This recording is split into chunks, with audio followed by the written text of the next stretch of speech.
So welcome, welcome, welcome, our beloved colleague Marie, a phenomenal visionary leader, community stalwarts. We so appreciate all that you do for so many. And as always at Setsi, we begin all things by acknowledging our creator. We acknowledge all the original stewards of the various lands we're on.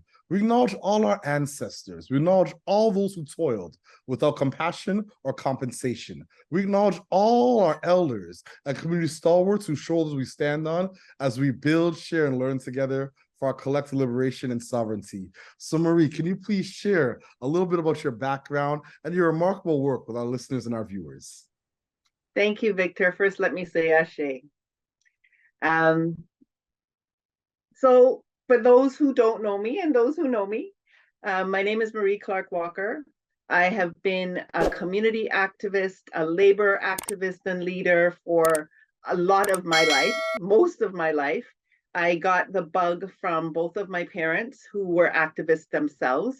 And I think it kicked up a notch in 1979 when I went to Grenada and was part of the Grenada Revolution with my father, who we lost last year, but gave me, do you want me to continue? But gave me that impetus to push for what justice actually. And I've been just making sure that whenever I see injustice or whenever there is injustice, there is a voice there speaking up against it. That part of my career started in high school. I went to a school in North York, in Toronto, and my very first incident was we had one Black teacher in the school, one, in an area, community, Peanut Plaza area, Don Mills and Finch area, where there were a lot of us living. We had one Black teacher, and that Black teacher was pushed out by declining enrollment. And I was not prepared to stand for it, so pushed for a walkout. And we had a walkout, tried to make sure that he stayed. We lost that, but I think that that is where I started to ensure that our voices were heard, that we were important. And I think that was a time I think I also realized that as Black people living in this country, our voices were not heard. We were erased, we were canceled long before cancel and erasure was the thing. Our history wasn't taught. I would push back, I would ask questions, and I wasn't an outcast in school, I should say, because speaking up actually got me noticed. And I had principals and teachers who would support some of the questions that I asked. And from there, again, high school, I think back to it and think about what we had to endure. You hear stories about teachers or people doing the eeny, meeny, miny, mo, catch the N-word by the toe. We actually had that happening in our high school.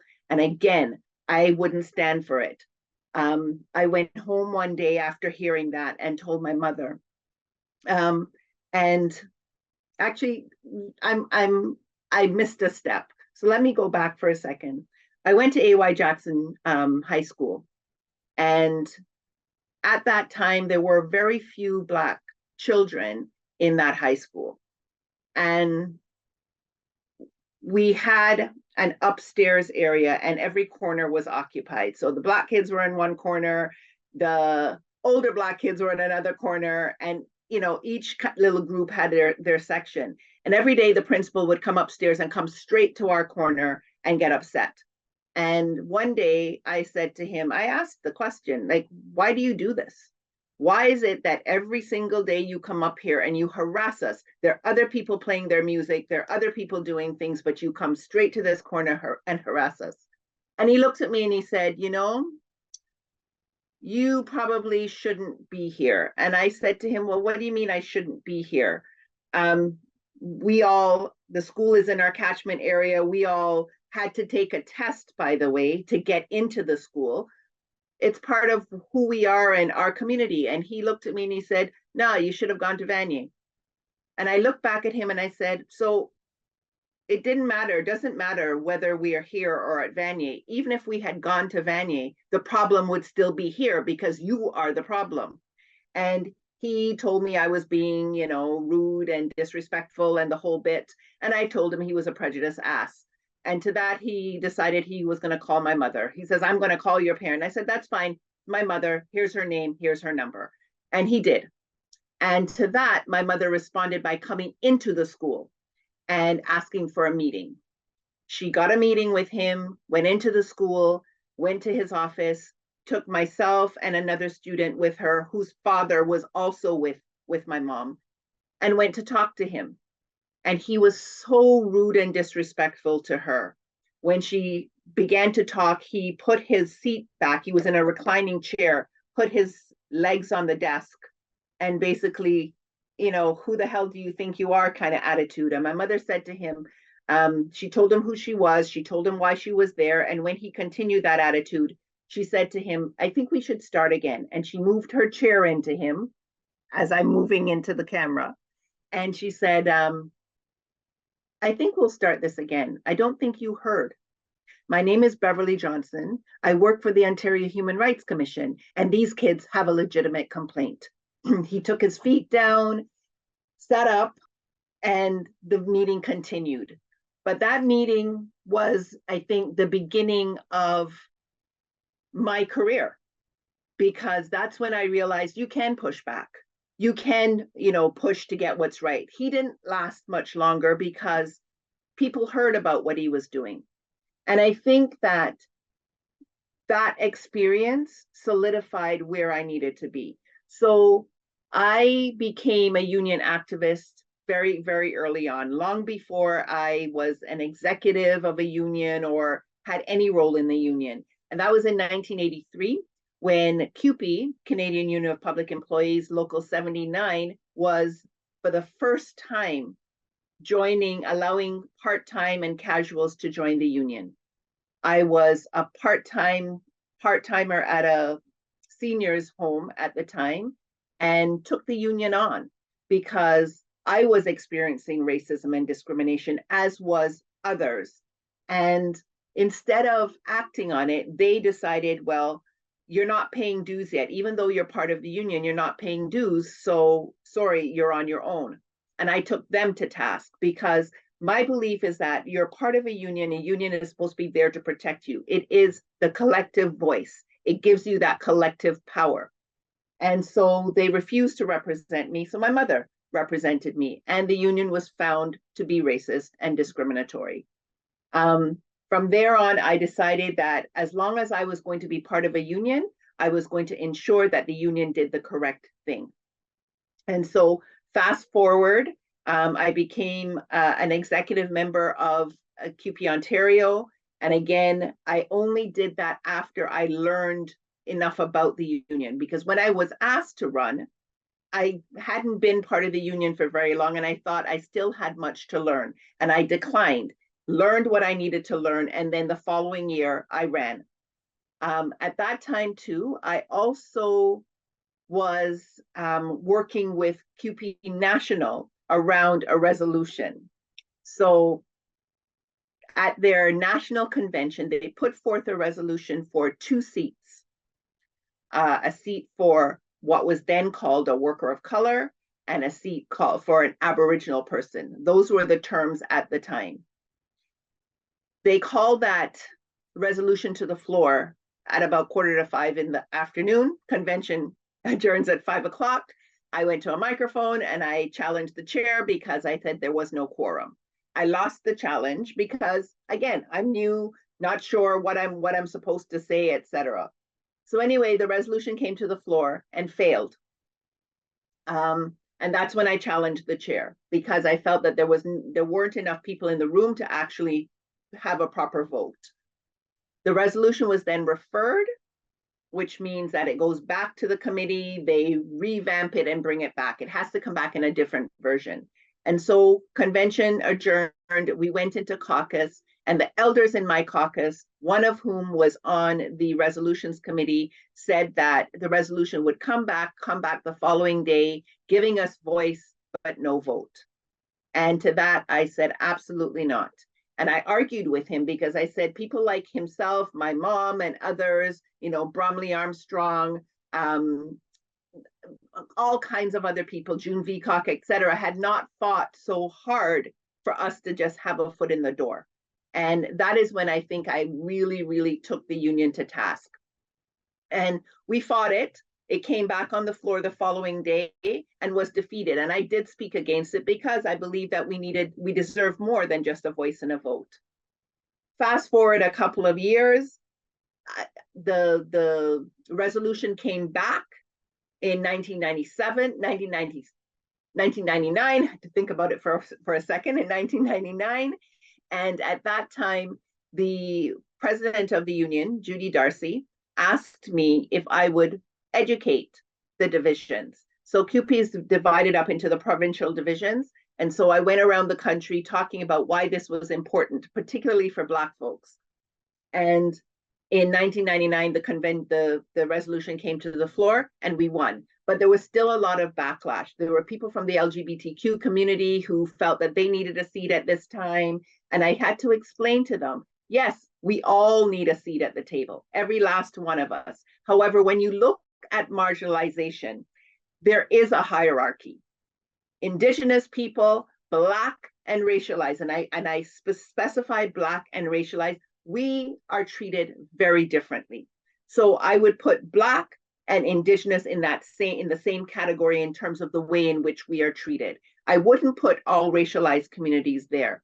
Anyway, I had to explain to this person who was a member of the LGBTQ community that when I walk into a room, as the minute I step into a room, I don't need to open my mouth, I don't need to do anything else but walk into a room. All those preconceived notions come right up, right? So they see that I'm a woman, they see that I'm Black.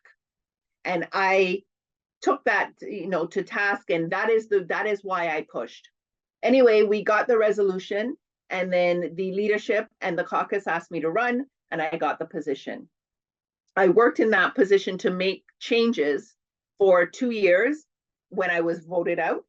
And part of the rationale for being voted out was not that I wasn't doing a good job, was that there was a decision made that I would go to the Canadian Labour Congress. And so moving aside to allow for somebody else to sit there. Again, being young, I thought that, once you get into a leadership position, it's easy. Things will change.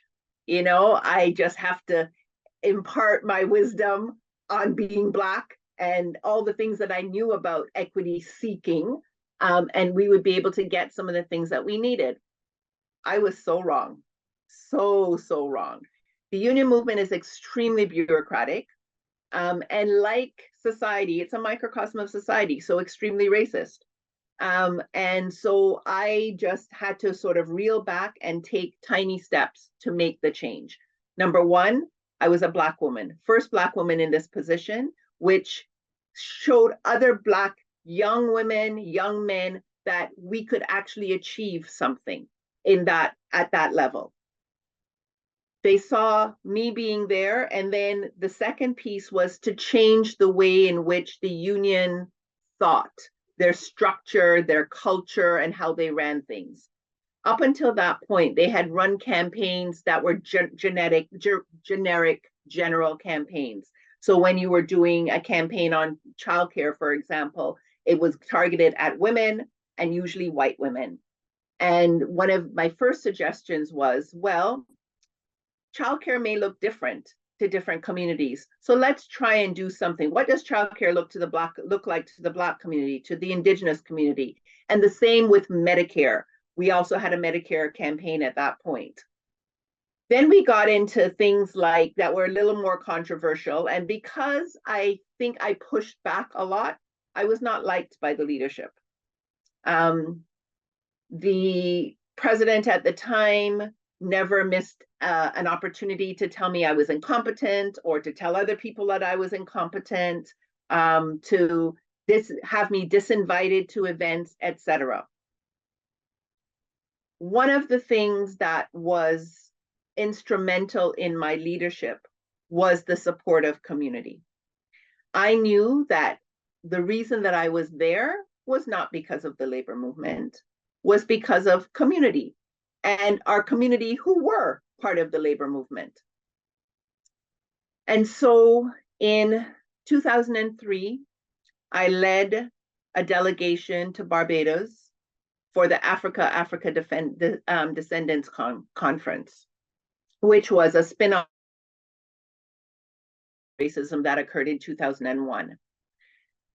When I went to Barbados, there was controversy. The controversy was there were people there who felt that white folks should not have been at that conference. After all, it was an Africa Descendants Conference. And the way in which they dealt with it, I found to be unacceptable.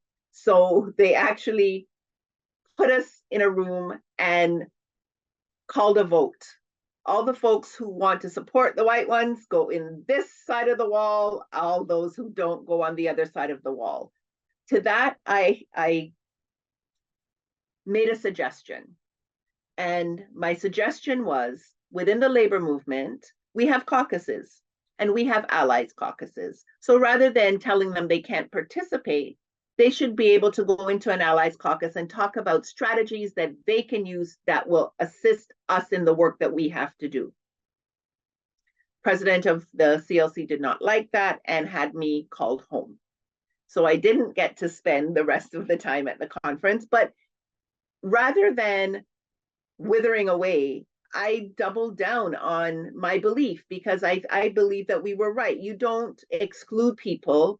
You invite them into the house. You may put them in a different room that they can figure out what they need to do to help your strategy, but we all have to work together. Anyway, following that, again, looking at the different things that we were dealing with in the labor movement, I was responsible for the women's department, women's committee.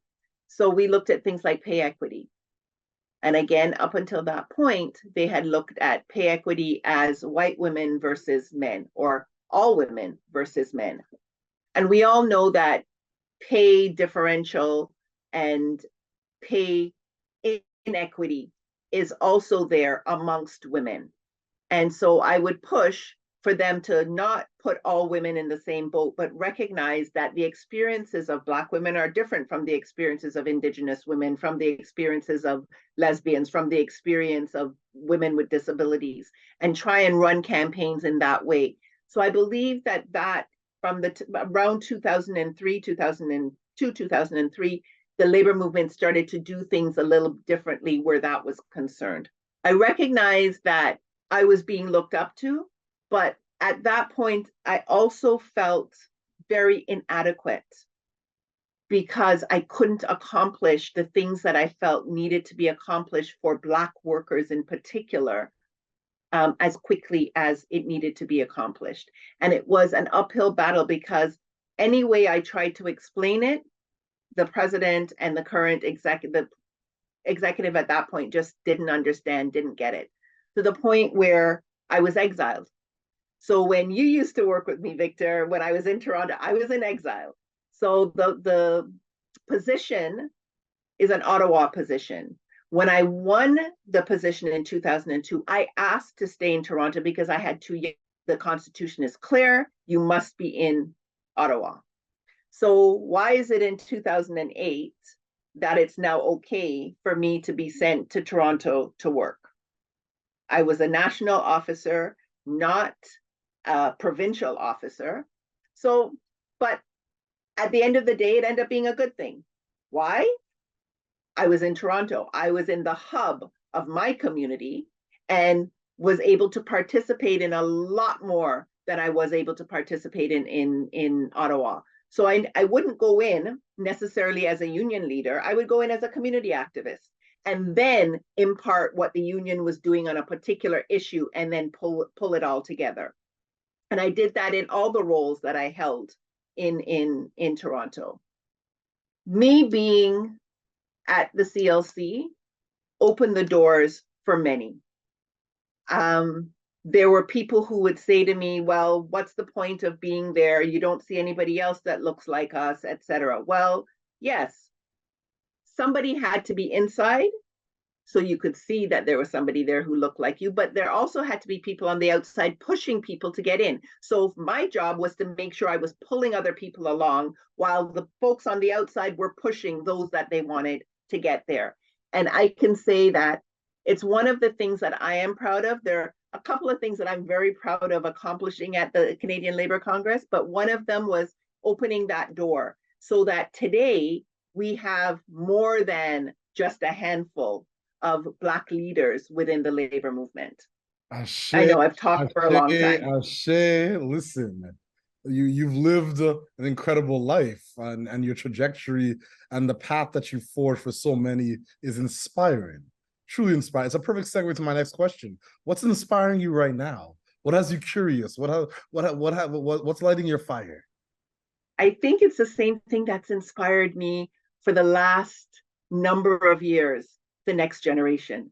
The next generation. Let me tell you, when Black Lives Matter Toronto came out and did what they did, first the sit-in at Pride, the occupation of the police, that inspired me because there was a generation that were actually not afraid to speak out. And that generation is this new generation is even better because they're pushing back. They're not just speaking out, they're speaking out and pushing back and getting things done. And so I look at not so much my children now, but my two little grandbabies. I have two little granddaughters. And, I know the world will be better for them. Yes, I'm disappointed in the fact that I believe that we've gone backwards, but this, as I said, the generation that's there now, that's pushing back, that is saying, hell no, we're not going to just sit back and allow you to walk all over us. We're not going to sit back and allow you to take advantage of us. We're going to push back in the education system. We're going to push back the healthcare system. We're going to push back where housing is concerned, where criminal justice is concerned, the whole gamut.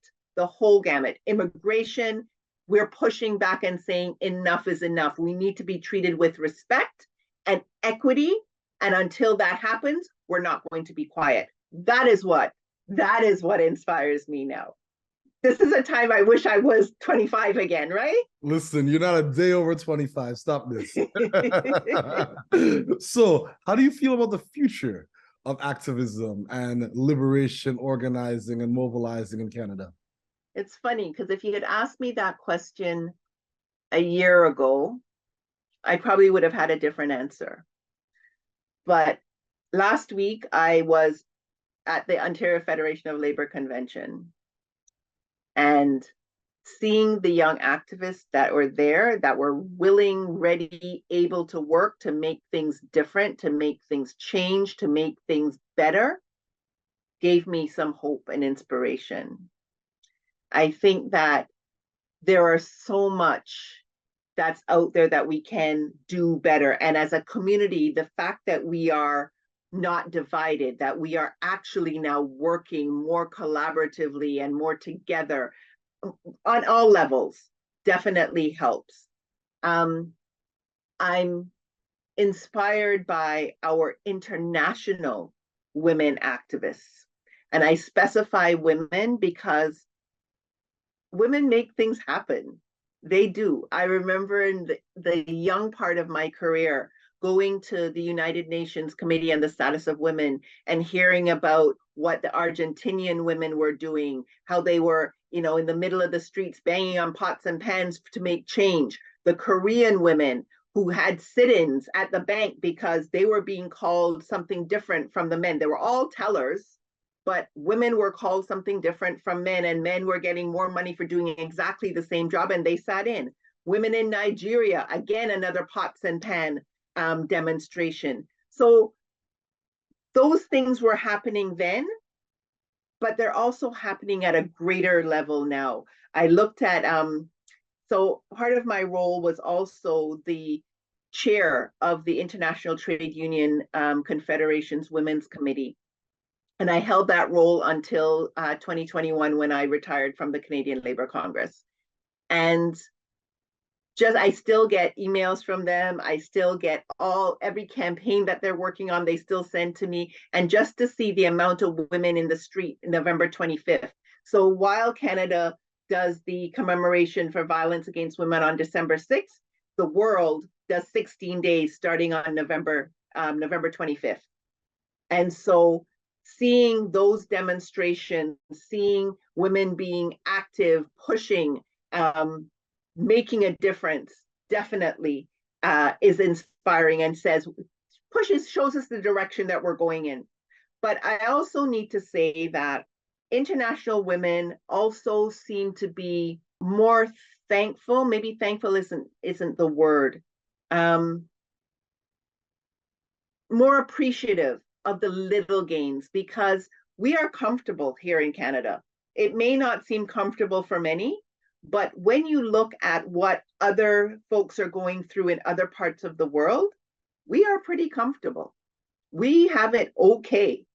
And that was brought home to me in the work that I did over the years, but more so in 2018 and 2019 when I was negotiating the ILO Convention, International Labor Organization's Convention on the Elimination of Violence and Harassment in the World of Work.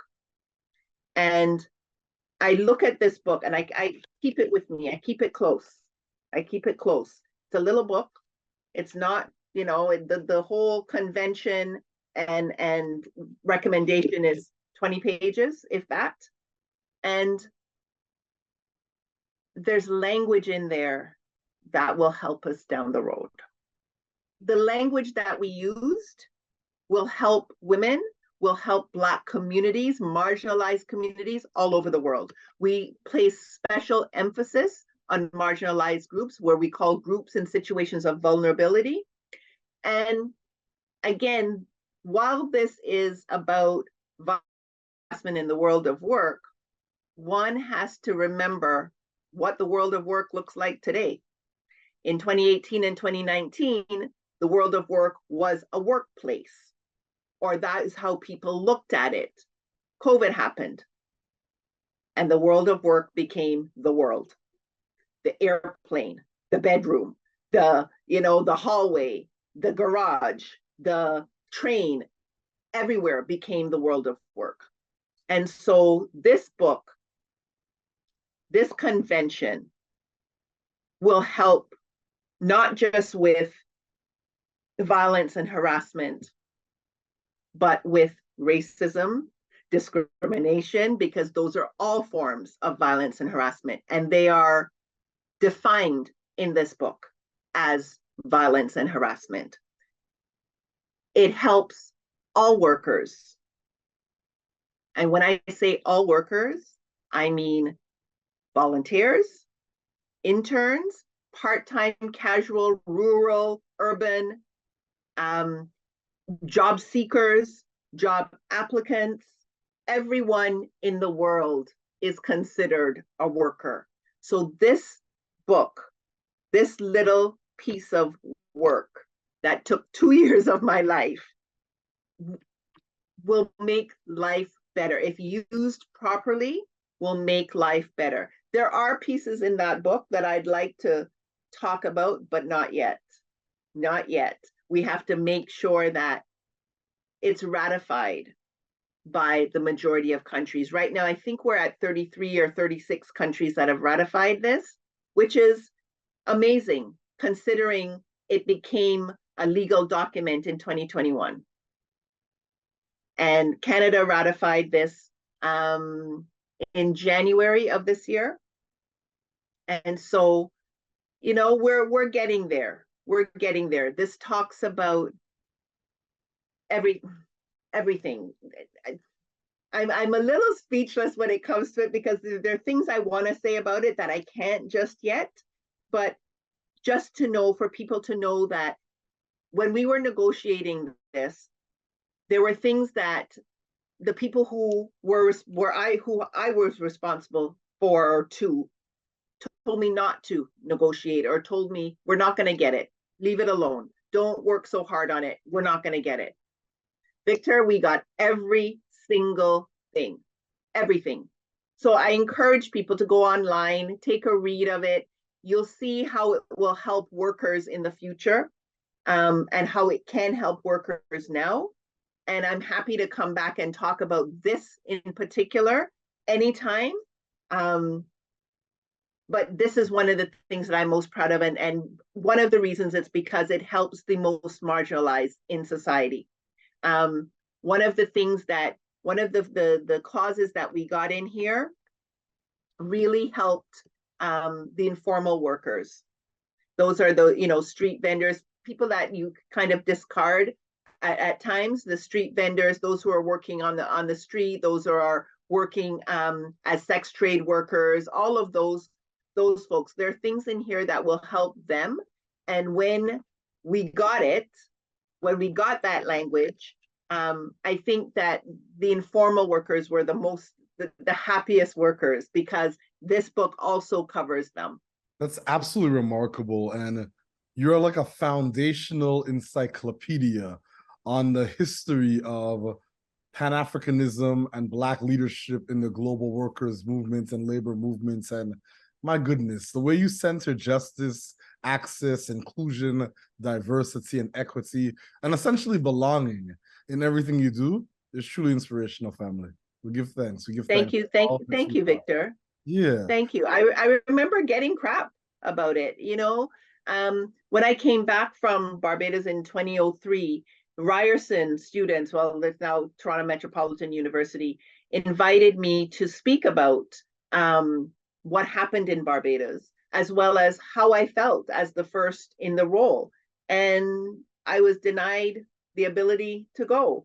And I remember saying to the president at the time, I am not that community person, and I never want to be labeled that community person that when you reach a particular level in life, you forget where you came from.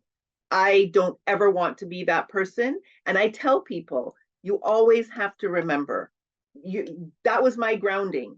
You know, the Akua Benjamins of the world, the Bromley Armstrongs of the world, the June Veacocks of the world. Those are the people that I looked up to. You know, the Wilson Brooks, people who Wilson Head, John Brooks.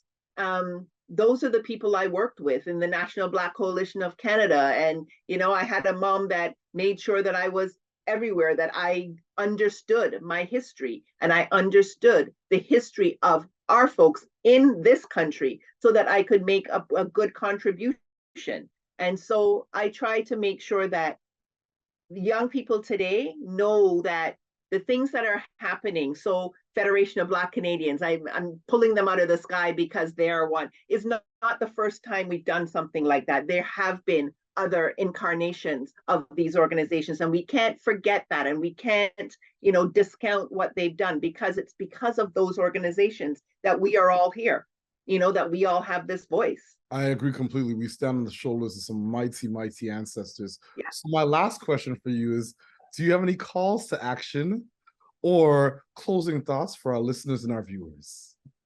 Well, given the fact that we're in, you know, the throes of war, I want to remind our community that we are the Palestinians. We are the Palestinians. We have the same experiences or similar experiences, and make sure you do your research, proper research, and know the history before you make statements, before you look ignorant. We can't do anything on our own. We need to be there to support those who are going through strife and hell, if we want them to be working with us and supportive of us when we are doing, when we're going through our struggles. So I want that, I mean, because that is top of mind, foremost, and we're getting bombarded with it every single day. I want to say that I don't shy away from that belief that I have. And for those out there who want to continue to call people who say that Israel is wrong, anti-Semitic, go do your history, go do your homework. We're not anti-Semitic. Because you don't like what a country is doing or a leader is doing does not make you anti-Semitic, does not make you a hater. It makes you a supporter of justice. It puts you on the side of justice and the side of what is correct. Doing the correct thing sometimes has negative repercussions, but you got to think about it. Is it worth it? I think it is. I think it is. And we always have to stand up on the side of justice, always. Ashe, ashe, ashe, amen, amen. Thank you so much, our beloved elder, community stalwart leader, for all that you do for so many and all that you represent. You make our ancestors proud. And as always, we close the way we began, by acknowledging our creator, by acknowledging the original stewards, the various lands we're on. We acknowledge all our ancestors. We acknowledge all those who toiled without compassion or compensation. We acknowledge all the elders, the community stalwarts, whose shoulders we stand on as we build and share and learn together for our collective liberation and sovereignty. Thank you so much. I appreciate you.